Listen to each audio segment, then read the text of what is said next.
Plateau में हमने क्या देखा? This part is known as peninsula because this is covered by water with three side. ठीक है, यह पार्ट इन तरफ से पानी से घिरा हुआ है, इसलिए इस हिस्से को हम लोग पेनिनसुला कहते हैं या प्रायद्वीप कहते हैं। ठीक है, और अगर आप इंडिया के सेंट्रल पार्ट में आते हैं तो यहाँ क्या देखते हैं कि ये हाईलैंड, ऊपर का जो हिस्सा था नॉर्दर्न पार्ट, वो हमने क्या देखा? ये समतल पार्ट है जो कि किससे बना हुआ है? Three river system.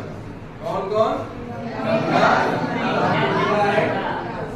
Indus river system. उसके बाद का जो हिस्सा है सेंट्रल हाईलैंड के रूप में जाना जाता है।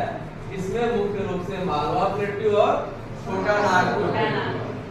फिर अगर हम और नर्मदा रिवर के आसपास का ये जो क्षेत्र है या नॉर्दर्न पार्ट या सेंट्रल पार्ट जो कि ईस्टर्न एरिया तक एक्सटेंडेड है, उसको हम लोग किस नाम से जानते हैं?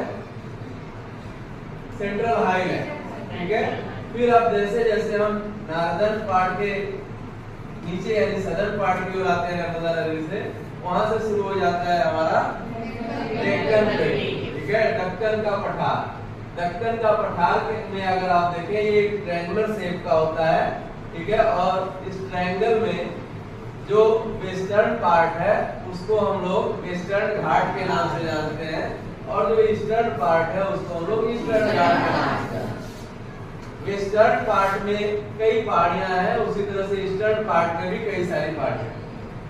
वेस्टर्न पार्ट की जो पहाड़ी है, सबसे ऊंची पहाड़ी, उसको हम लोग अनाई मुंडी के नाम से जानते हैं। किस नाम से जानते हैं? अनाई। और ईस्टर्न घाट में जो सबसे ऊंची पहाड़ी है उसको हम लोग महेंद्रगिरी के नाम से जानते हैं। क्लियर?